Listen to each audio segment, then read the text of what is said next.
My name is Veronica. I'm an employment counselor at Yes Employment. Today, what we're going to focus on are some questions that we've received from our public, I guess in regards to job searching.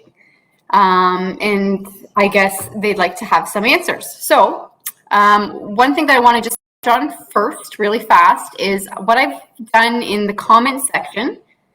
I believe, I've put our Survey Monkey in there. So after I've completed going over some of the question and answers, if you can please go and complete that survey, it'd be very much appreciated.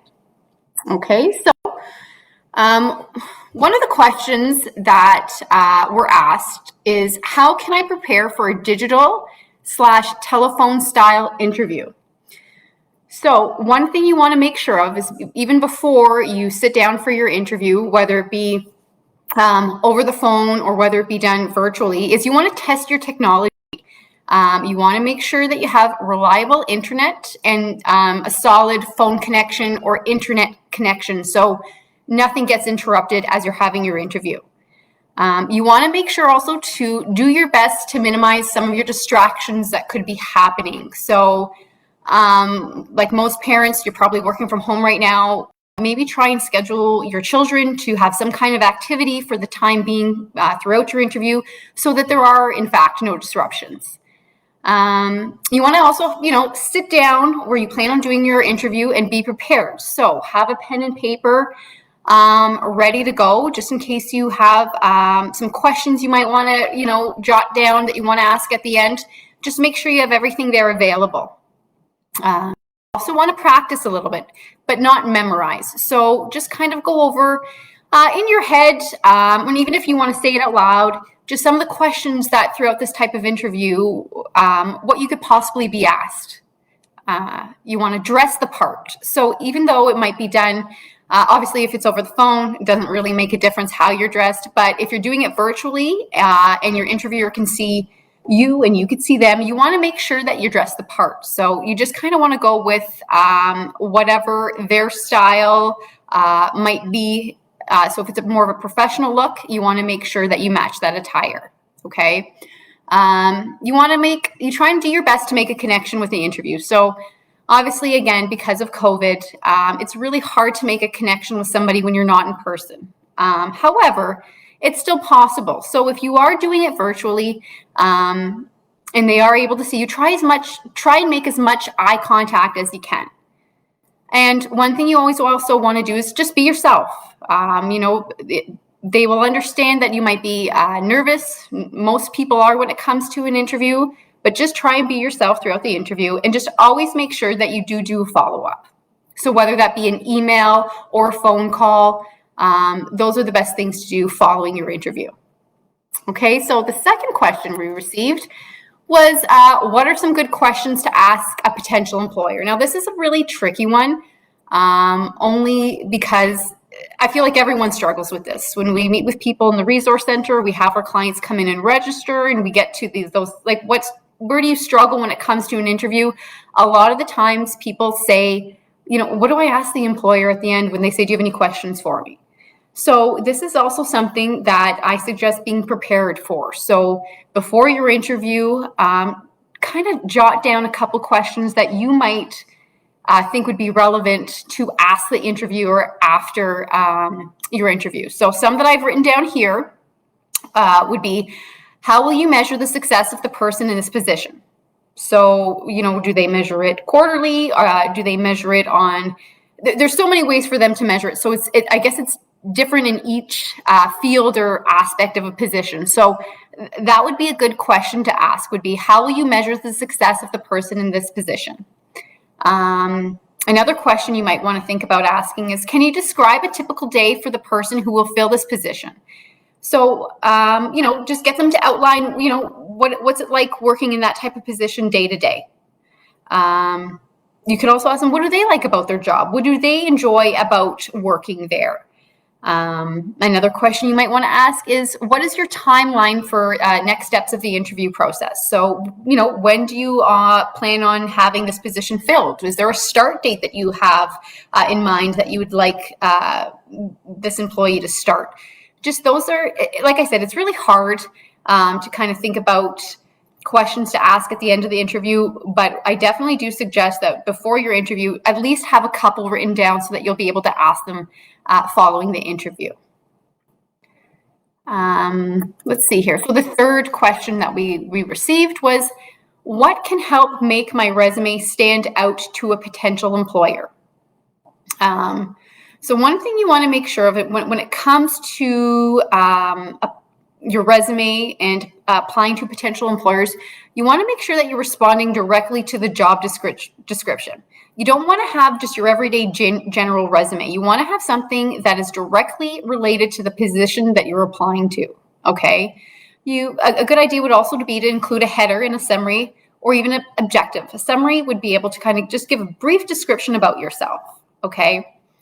You want to only include skills, and you want to keep it concise. You want to try and focus on accomplishments from previous work experience and not so much responsibilities. And try your best to ignore irrelevant information. Okay, and this, if you follow this, I feel that your resume would stand out. How do I make my resume if I have no experience? So, this relates to a lot of the younger people that were coming in. So a lot of the young students who've never, previously had any work experience, okay?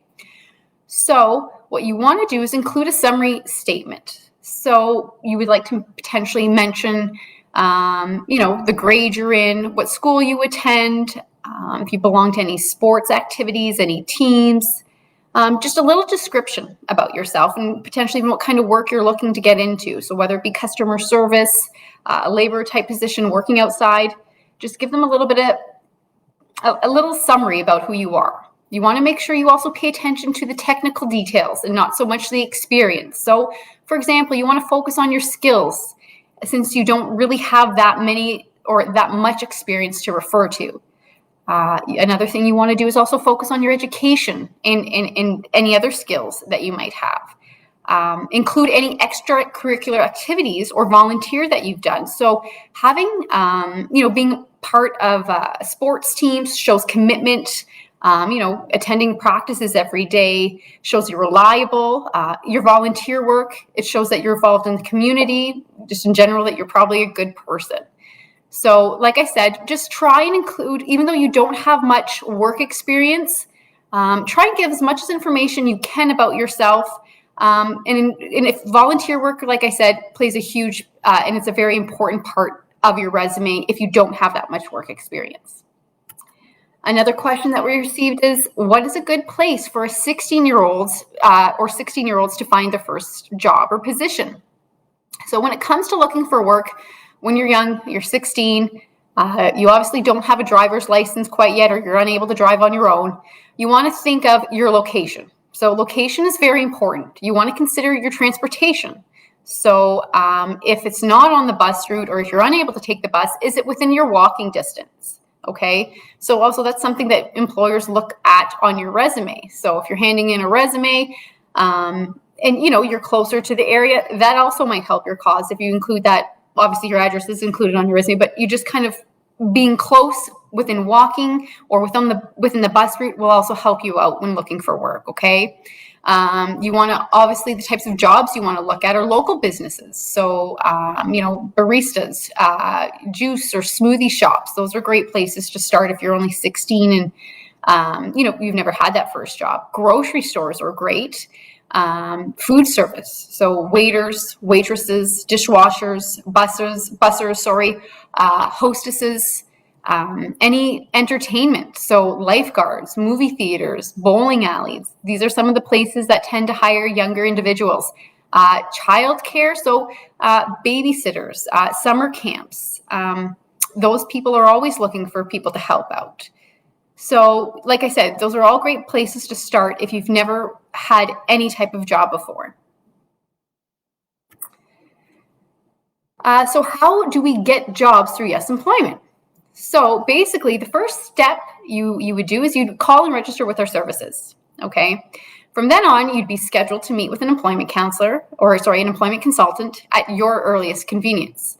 Then from there, the programs, they'll kind of decide what's the best or what's best suited for you and establish what's the next step should be. Then from there, there's some online job listings that are available, and they will be suggested to you based on your job search. You will receive some resume help, interview coaching, and even feedback. When we do some interview coaching, we're not there to tell you what you're so much doing wrong, but we're also there to give you feedback and kind of give you some type of guidance on how to properly answer those questions that might be a little difficult. And then from there, your interviews will basically dictate your ability to secure employment. Okay.